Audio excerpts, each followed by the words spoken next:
What is going on, guys? DBG here, and in this video we are going to be going over 10 cards that I would advise you guys to never use in NBA 2K21 MyTEAM if you want to just win. Some of your favorite players might be on this list, like your favorite players in real life, and I'm telling you this right now. Use who you want to use. I'm only here to give tips on who the best cards are.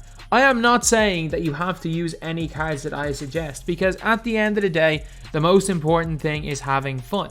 Like, for example, again, like when I play FIFA, where I'm nowhere near as good at that game as I am at 2K, I went out this week using my Leeds team in Division Rivals because I have a lot more fun playing with guys that I like than just using the meta cards. I lose a hell of a lot more, but I enjoy it more. So do what you find fun.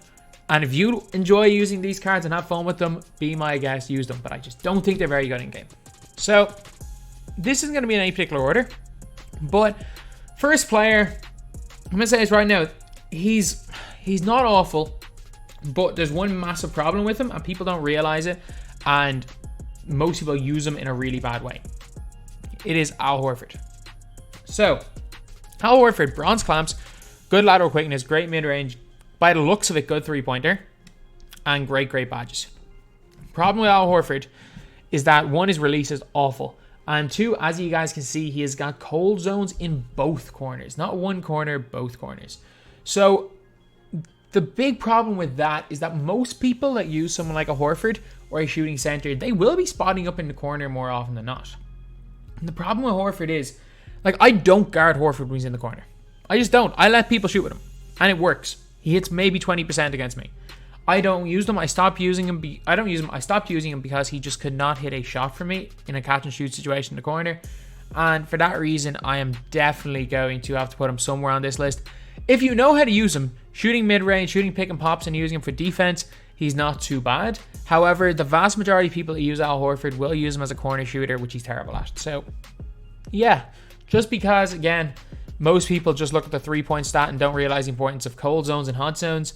He has to be somewhere on this list. But I'm going to put him, if there was a number 10, a very ended list, it would be him. Then we got Ruby Michael Jordan. Like, I get it. Again, people want to use him because he's Michael Jordan. I understand that. But he's still over 10 KMT. 88, 89, 85, which are not the worst defensive stats. But he can't shoot. He's got no badges at all. Like, no, he can't get a shooting badge. Yeah, I guess. Clamps. He can't get a defensive badge. Can't get a shooting badge. Can't get quick for his step. I'm sorry, he's awful. Yeah, he's got Pro 3 behind the back. Yeah, he's got Jordan's release. Can't get speed boost. He's terrible. He's absolutely terrible. I'm sorry, he's terrible. And people still use him. People still use this card, so he has to be on this list. Then we got Peja Stojakovic. Peja. I get it, he's so expensive because it's a lock-in for J.R. Smith. But I'm telling you right now, I would strongly advise against locking in sets for J.R. Smith. That's going to cost you at least 1.5 million MT. And we are not far off 1.5 million MT. Like, J.R. Smith's coming at the start of December. You are probably 1 month away from that 1.5 million MT getting you like 4 pink diamonds and an opal. Like, that's how crazy. It's like a 96 overall paying 1.5 million for it is just not going to be worth it. Doesn't matter how good the card is, it's not going to be worth it. But yeah, so Peja Stojakovic, 95 3 ball, 94 mid. He's got 80 lateral quickness, which is not great. Got a couple of good shooting badges, but he can't get a defensive badge. Can't get range extender. You literally can't put a badge on him. He has 13 badges. Like, Jordan has 10, but like Al Horford is at 34. And I've just skipped on to the next player. Peja Stojakovic has got 13. He's got terrible SIGs. His release is iffy. It's okay, but it's iffy. Can he hit catch and shoot threes in the corner? Yes. Can he hit catch and shoot threes in the wing? Yes. Can he do anything else? No. Literally, the guy can just stand there and shoot threes. And he can't play defense. Can't shoot from deep. Can't dribble to the basket. He's awful. He is awful. And trust me, if you're buying a Peja to use him in game, just don't. Just don't. Please don't. He's not good. Then, obviously, as I showed, Elvin Hayes. So, Elvin Hayes, Bob Lanier, they're kind of similar, but I just think Bob Lanier is better because Bob Lanier is faster. Like, if you're looking at Elvin Hayes, he's got no great defensive badges. Like, some okay ones. Intimidator's alright. Worm's decent. Like, rebound chaser, he's still not going to get defensive rebounds. And that's one of the crazy things. He still don't get defensive rebounds. He can't get clamp, or he can get clamp, sorry. Can't get any shooting badges. Terrible or not good lateral quickness of 70. 90 interior defense is okay, but he's undersized at 6'9". Can't really shoot the mid-range or 3. Release, Ryan Anderson. Again, I have no... Like, Ryan Anderson isn't even in the game, is he? I'm pretty sure Ryan Anderson is not in the game, but yet his release is on Elvin Hayes. But yeah, he's slow, can't shoot, can't really defend in the perimeter or interior. He doesn't do anything. And a lot of people have locked in for the exchange for him. He's not good. Then we got DeMarcus Cousins. And one of the weird things with Buggy is, again, he will hit middies. Even though he's got no hot zones, he will hit mid-range shots. People start shooting threes with him. He can't hit a 3 to save his life. Also, DeMarcus Cousins has got a good post game. Problem is that there is literally about 10 people in the world that play my team that know how to play in the post. There is literally about 10 people that actually know what they're doing. And he doesn't even have drop, sorry, he has only his goal drop stepper. He's undersized, he's slow, he can't play defense on the perimeter, and he's got bad interior defense. His blocking isn't great. His wingspan's okay, but just in general, Buggy Cousins is bad. Like, this Buggy Cousins card is really bad, lads. And I still see people. He was fine day one. I don't even mean he was good day one. He was fine. Like, Bill Laimbeer was better than Buggy Cousins day one. I'm trying to think, there's a lot of other cards. Ruby, Karl Anthony Towns, and Embiid are probably better than Buggy Cousins. So, yeah. Not a great card that a lot of people still to this day use. Then we got Tony Parker. And Tony Parker's got hot zones everywhere. He's got a great mid-range shot, but not many people are going to be able to get to the mid-range. He's fast. He's got half quick for a step, but he can't dunk. He's like, imagine John Wall, but he couldn't dunk. Actually, no, sorry. He doesn't get clamps. Imagine Derrick Rose, but he can't dunk. With a better mid-range than 3. He's got some okay sigs, a profile behind the back. If he could Curry slide, things might be a bit different, but he's fine. Like, he's fine offensively. He is a non-factor on defense. And he's undersized as well at 6'2". It's a pity because they were one range extender or even just letting him get clamps. Like, if they gave him clamps, he'd be one of the top 10 to 15 point guys in the game. Because he's super quick, he's got a good release, and he can pull up from mid very, very well. And can hit wide open threes. But other than that, though, he's nothing special.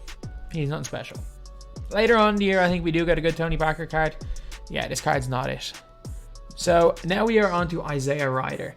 And still, to this day, people use Isaiah Ryder.